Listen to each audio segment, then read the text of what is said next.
Hey, you guys, I hope you're having a fantastic day. Hey, I want to talk to you today about both sides of the coin about when people mistreat you. So, we're going to talk about how it feels to be the one on the receiving end, and then I want to talk to the person who is doing it.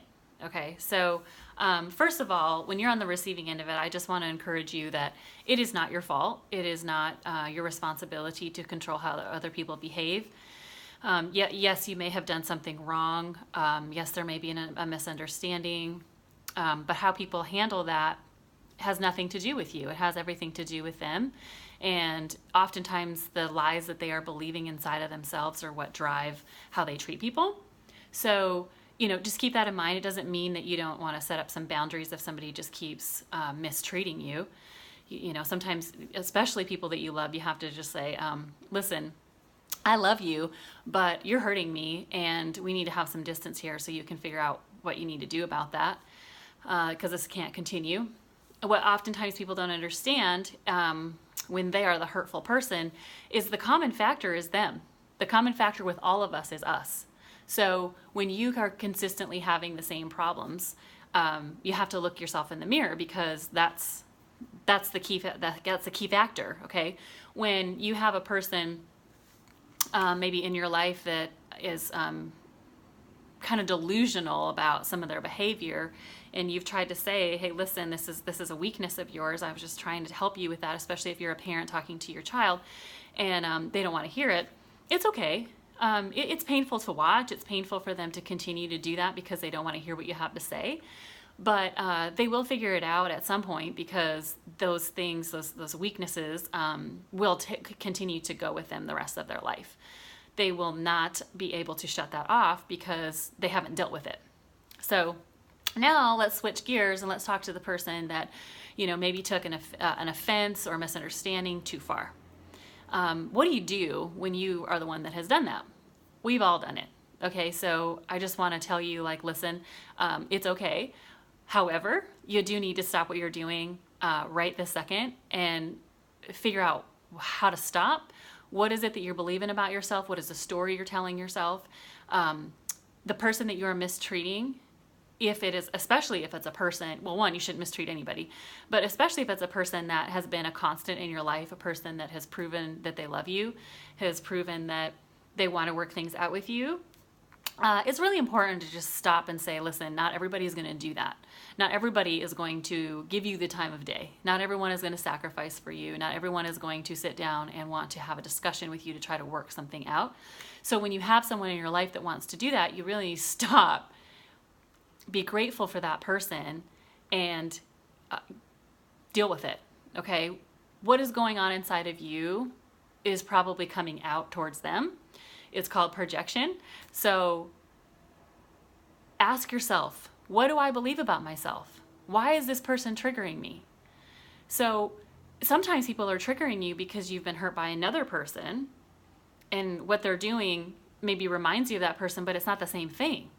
So, just try to slow down and be honest about the situation. Where I feel like I have observed this happening in other people's lives, because it's very easy to see in another person's life rather than your own, right? When you're in the middle of it, it's like you're kind of spinning. It's really difficult to see. It's not that you're necessarily trying to live in denial, although some people do, and we have all done that as well. It's just easier to see from the outside looking in. And when I see from the outside looking in, oftentimes I see that people are just consistently holding on to an offense. They are not wanting to forgive. They're not wanting to look at their own issues. All they see is the huge mess they think someone else has created, rather than looking at themselves and going, how did I contribute to this? So just a caution, it's going to follow you. It is going to follow you. You are the common factor. Look at the people in your life that have constantly sacrificed for you, who has loved you when you were unlovable, and try really hard, you guys. Try to see things from their perspective. Try to understand where they are coming from, because there are always two sides and perception is reality. So when one person thinks that it happened this way and you think it happened another way, you got to try and come to a common ground and try to understand where each other's coming from and cut each other some slack. I see a lot of kids in particular where they will just turn their back on their parents even because they have a person in their life, maybe it's a boyfriend or a girlfriend or a friend that they think is going to be their lifelong friend. And then, things don't go so well and they have really damaged a relationship with their parents or siblings, even grandparents, and now what? My advice to you is don't burn bridges. There are very few bridges that need to be burned. The ones that need to be burned are the ones that are, horrifyingly destructive, abusive people. Other than that, don't burn bridges. It's not necessary. There might be a time in your life where things start to make sense and you need to go back and go, yeah, I had a part to play in that and I want to leave the bridge there so that I can walk across it and say, I'm sorry. Would you please forgive me?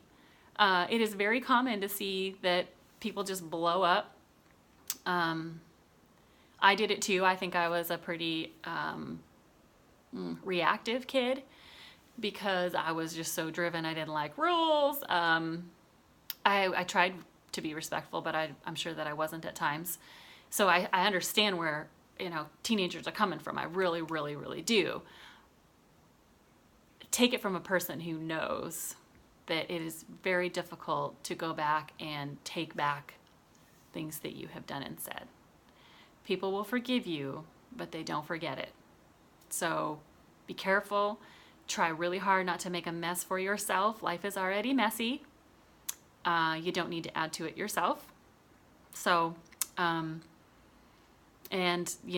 go full circle back to the person who's being mistreated. Again, it is not about you. Yes, it does hurt. I just want to encourage you that it will pass, hopefully, sooner rather than later. Try to love that person, especially if that is your child or your sibling or someone who is close to you. Try to kind of stand in the gap for them and love them anyway, but still not allow them to mistreat you, because when you do that, you're not helping them become a better person anyway. So that's my advice on that. I've been through this too. Everybody has been through something where they have, maybe been betrayed by somebody, and it's extremely painful. So just know that it's not your fault. If you have done something that you need to ask for forgiveness for, do. But it is not in your control how other people treat you.